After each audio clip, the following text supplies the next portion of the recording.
Hello friends, welcome to TechTouch channel. Today I am going to show you in this video how to fix Google Chrome virus scan failed download.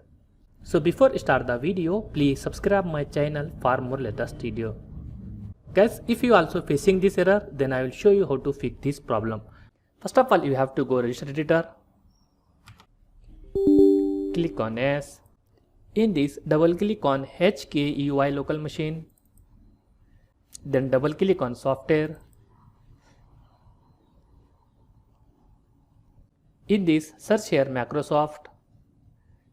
Double click on Microsoft. Under Microsoft, search Windows.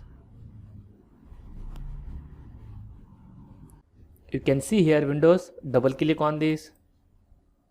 Then double click on current version. In this, double click on policies.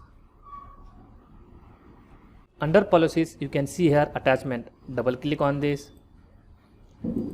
Then select here scan with antivirus. Right click on this. Click on modify.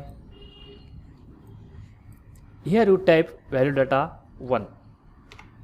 Then click on OK. After doing this, restart your PC. That's it guys. So in this you fix this problem. Thanks for watching friends. Hope like this video. If you like this video, please like, share and don't forget to subscribe my channel.